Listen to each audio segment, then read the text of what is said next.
Hello, my bookish buds. So I am just starting in on part 3, The Ascent, page 582. I've got about 300 pages left. So I thought I would do a quick check-in. Seemed like the perfect time going into part 3. So I'm still pretty mad at Bryce. Not going to put any spoilers in, so don't worry about that. But this is the first out of the series that Bryce has well and truly irked me.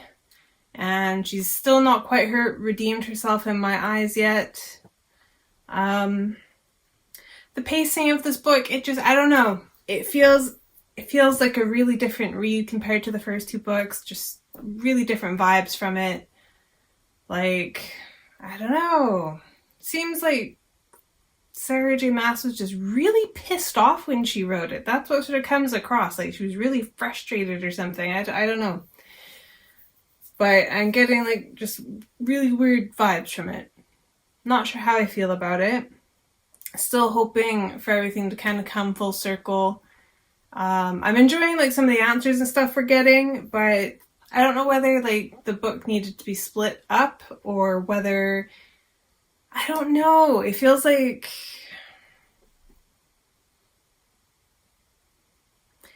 some of the chapters are like a little bit bulkier than they need to be. And like, I don't know, I find myself kind of a little bit frustrated with the pacing.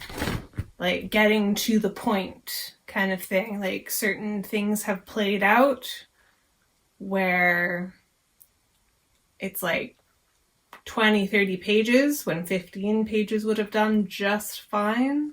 I don't know. I never thought out of all of Sarah J. Maas's books, I've never felt quite so flustered and impatient, I suppose. As it currently stands,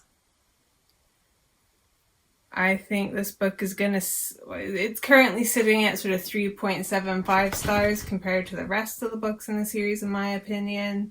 Considering all the things that are going on, like there's a lot of action and multiple POVs and side stories and side characters, and I'm enjoying most of the side character stuff, but I mean, Ethan Holstrom, he just gets on my fucking nerves. He's just... Oh, he's a real hole in the head, in my opinion. He really, really bugs me. I don't know. I'm nervous. I've never felt quite so deflated by a Sarah J. Maas book. I'm hoping I get proved wrong. So I am going to wait, obviously, until I finish the book to give my full star rating. And even when I finish the book, I think I'm going to sit on it like at least 24 hours to let things settle in, and then give my full star rating. But obviously this will be coming out, this will be coming out on a Friday. It is currently Wednesday. So I will be finished the book either tonight or tomorrow morning at the very latest. Depends if I bother to get sleep anytime soon. But yeah, we shall see. Fingers crossed that at the minute I'm just being a little hasty in my judgment, and maybe it's because I have so much love for ACOTAR and such. If you know, you know, as far as why I'm pissed off at Bryce. And I'm finding it a little hard to be forgiving. I am the type of person who kind of holds a grudge. I won't lie on that point. But we shall see. We shall see. I will check in a bit, and in the meantime, said not much left now. So, let's do this. Hello, my book peeps. So, it is the 1st of February, and Sarah J. Maas month is officially over. So I finished reading House of Flame and Shadow last night,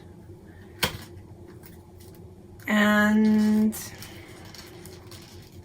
for the first time ever, I'm feeling extremely underwhelmed. This book was definitely lacking.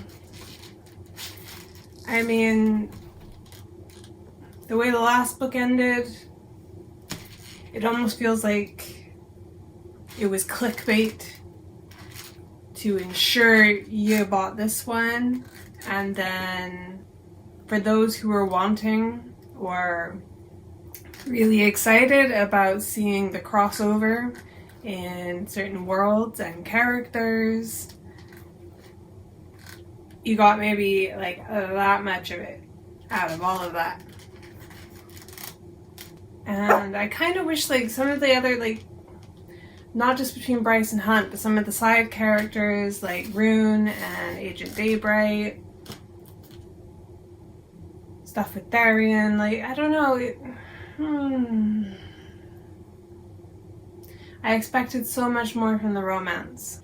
But at least, you know, if you watched my vlog from last week, some of my predictions were in fact true, and there were other things in the storyline that, as the book was coming, I guessed a good chunk of what was going to happen.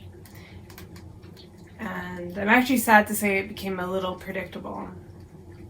A little too predictable, if I'm being really honest. I was so excited for this book. I really didn't think I would be so supremely disappointed. So this month I have read through Assassin's Blade, all the way through Throne of Glass, all the way through ACOTAR, Silver Flames, CC1, CC2, now CC3. And I have never before rated a Sarah J. Maas book, like a proper book, not one of her novellas. I've never rated anything under 4 stars. But honestly, I think I would give this book 3.5 stars. I expected so much more from this book. I really did. So much hype and excitement, but it's like the way Bryce interacts with some characters is like, I don't know, Bryce didn't seem to be in character. She seemed to be so out of character. Like, extra hostile. Don't get me wrong, I know, like, she's having initial interactions with some of these people and she doesn't know them, and, you know, trust needs to be built and all that kind of stuff, but considering she's the one who seems to be constantly double-crossing and keeping secrets or just generally lying, whether it's outright or by omission, I kind of fell out of love with Bryce in this book. And the jumping between POVs, I mean, there's nothing to really give you a heads up with it. There's no, like, she could at least have put, like, a character name at the beginning of a chapter if you're, like, POVs, not to mention worlds. Especially for those who maybe aren't quite as versed in the other books. Like, just a heads up that you're no longer in Midgard. You know? It's like 1 second you're in the Asteri's dungeons, and the next you're in Prithian. 1 minute it's like Rune's POV, and the next it's Bryce's, and then the next it's Hunt's, and then the next it's Rune's, and then the next it's Lydia's, and then it's... I don't know. I don't know if Sarah maybe was just like really pissed off when she wrote this book, but it did not have the same vibes as CC1 and CC2. I loved those books. Both books, I gave those a 5-star, without doubt. I loved the complex world building, the magic system, all of it. Loved it.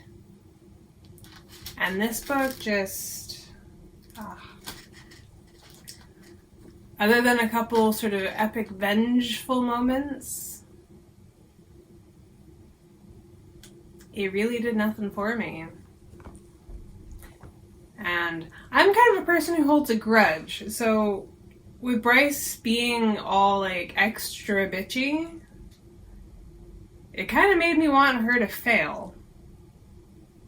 And for certain other characters from other places, if you know, you know, to come and just like absolutely fucking obliterate her and take Midgard for themselves. Honestly, and like, even with the vengeance moments, like, there was some enjoyment, but it could have been so much more. And then other parts that seemed like really irrelevant or obvious were like drawn out, painfully so. Oh, I don't know, guys. Really confused. So currently, I'm sitting at 3.5. You guys will be watching this on the 2nd of February. So I am gonna sit on the star rating for a little bit longer and maybe film my final closing thoughts tomorrow before I post.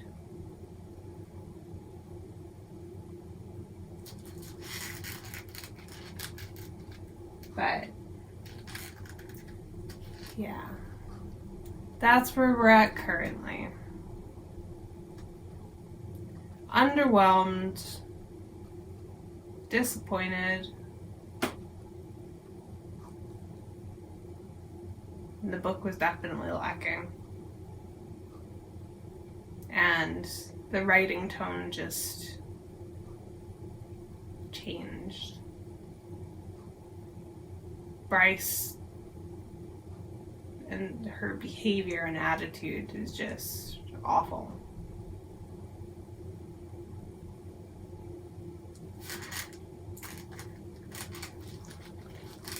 So yeah, until tomorrow, I will give you my final rating, peeps, and I will unveil the Bookish Blanket finale.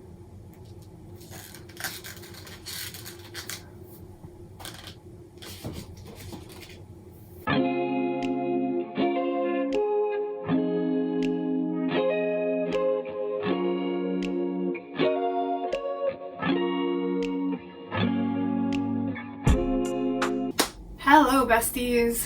So this is the concluding vlog to SJ Mass Destruction Month, starting off on the 1st January, and I completed House of Flame and Shadow at 2 a.m. on the 1st of February. So with that, I wasn't as impressed with this as I was hoping to be. I have sat on the star rating for the last couple days, and my final decision is 3.75 stars. There were good bits, but overall, I wasn't as impressed as I wanted to be. I'm really pissed off with Bryce. I've totally fallen out of love with her as a character. That's not to say if there isn't another book that comes into the series I won't read it, because I'm always hoping for some redemption, maybe something a little bit more, but overall just meh. Just meh. But I did get the Bookish Blanket done on time, and my overall page count for the month of January is 9,439 pages, which is a personal best for me. I am really, really happy with that. So now we wait for the next installment of ACOTAR, and we're waiting for that mess that Bryce made to be cleaned up. Ooh, so not happy with that. So not happy with it. But yes, I will leave it there, my darlings. Short and sweet. I hope you have enjoyed this journey as much as I have, even if this last book, in my opinion, is a little bit of a flop. Until next week, have an awesome weekend. Make sure you like, share, subscribe, all that fun YouTube stuff that you know how to do. It really helps out me and my channel as I upload content like this every single week. So much love, my book besties. Mwah.